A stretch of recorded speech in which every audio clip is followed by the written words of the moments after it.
So, what are we gonna do tonight, OCG? Why, same thing we try to do every night, Bertrum.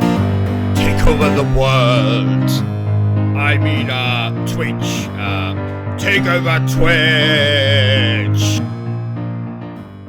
Ladies and gentlemen, boys and girls, welcome once again to Obsessive Compulsive Gaming.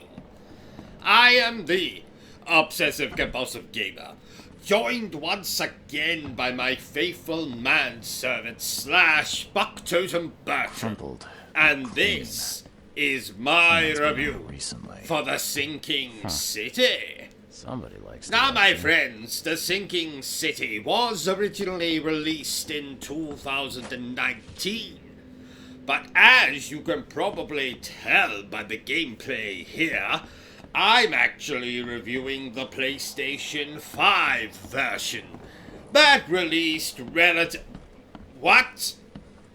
You can't tell?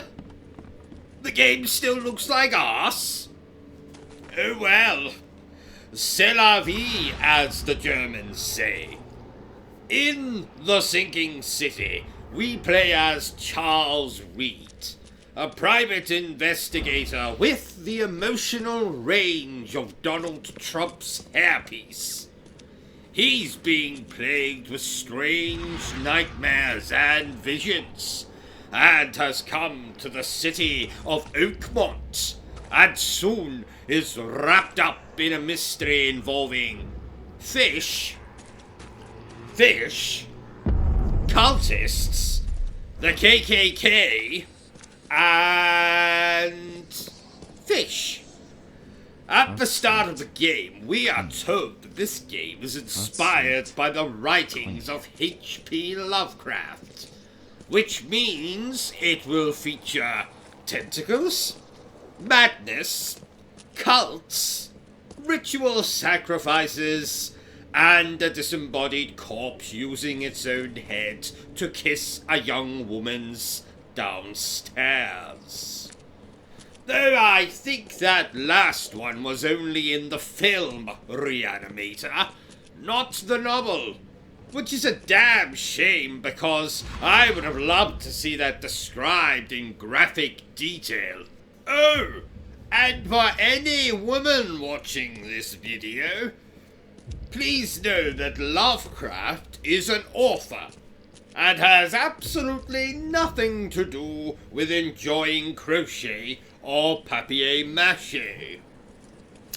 If you look at the box for this game, you'll notice that The Sinking City was made by Frogwares, whom you might recognize as the developers of several Sherlock Holmes games, which means this game will feature murder, investigations, searching every nook and cranny for clues, and a scene of Sherlock injecting himself with heroin before confessing his love to Watson, and the two of them then proceed to have wild, passionate sex for 2 days.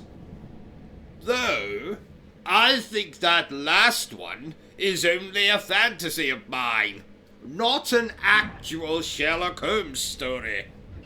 Which is a shame, because I would love to have seen that described in graphic detail. So, gameplay. Don't let words like Lovecraft or monsters fool you, dear viewer. This is not, I repeat, not a survival horror game. This is very much a Sherlock Holmes game without the puzzles. You're going to spend most of your time in The Sinking City investigating, gathering clues, making deductions, having conversations, collecting and reading notes. The horror elements are pretty few and far between. I experienced more horror when I woke up this morning and realized that I must have climbed into the wrong bed last night. My horror was only heightened when I realized my mother-in-law was staying with us last night, and she likes to sleep in the nude. That doesn't mean the game is completely devoid of horror. Oh no. Within the first hour of this game, we meet a man who looks like a gorilla, another that looks like a fish, and we kill a creature that is either female genitalia with legs or something out of John Carpenter's The Thing. Horrifying, you might think, but I've seen worse. I once attended a hot dog eating contest at Michael Jackson's, so yes. Though you can use firearms in this game, if you're expecting Rambo levels of action, you are going to be sorely disappointed. I'd say The Sinking City, on an action level, is the equivalent of painting next to your bedroom window. Most of the time it is calm, relaxing, but every so often some dickhead will throw a monster through your window and you'll have to deal with it. After changing your underpants, of course, because I don't know about you, dear viewer, but if a monster was hurtled through my bedroom window, I would most definitely poop my underpants. Then, when the monster has been dealt with, you can go back to your painting. Understand?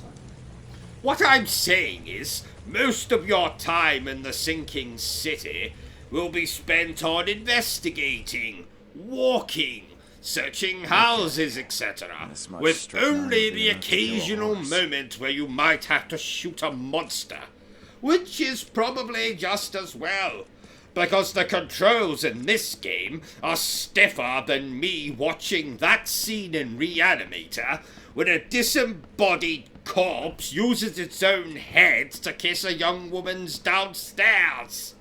Here's the key. Did I already make that joke? Madness. Well, they do say, and when I say they, I mean thus from Far Cry 3. They do say that madness is doing the same thing over and over, expecting a different outcome. And yes, before you ask, I am batshit insane, as Freud once called it. Do you have any idea how difficult it is to game while wearing a straitjacket? Anyway, what else can I tell you? Oh yes. Like a lot of these types of games, you'll often be presented with choices on how you would like to deal with a particular situation. Most cases you can choose to be a good chap, or a tosser. So you're basically choosing between being a good guy or a villain. My favourite of these was a chapter where a corrupt politician asks you to kill their mother, so you can either do that, or tell the mother their son has asked you to kill them. So obviously, being the fine, upstanding chap that I am, I poisoned the old bitch. Yes. So, overall, what do I think of The Sinking City? Well, if you like games like Murdered So Suspect, Sherlock Holmes, The Devil's Daughter, Sherlock Holmes, Crimes and Punishments, then I'm sure you'll enjoy this game. But everyone else, maybe not. Therefore, I am going to score The Sinking City a 7 out of 10. Well, there you have it, ladies and gentlemen, my review for The Sinking City. If you've enjoyed this little review of mine, don't forget to give me a thumbs up. If you haven't enjoyed it, well then, feel free to give me a thumbs down. Don't forget to hit that like, subscribe, bell button thingy. But remember the single most important thing I always tell you, dear viewer, and that is to stay obsessed with gaming. Yeah. I know you were looking for her. Where is she? Why do you need to find her? She has a purpose that must be fulfilled. A purpose that you have no part in.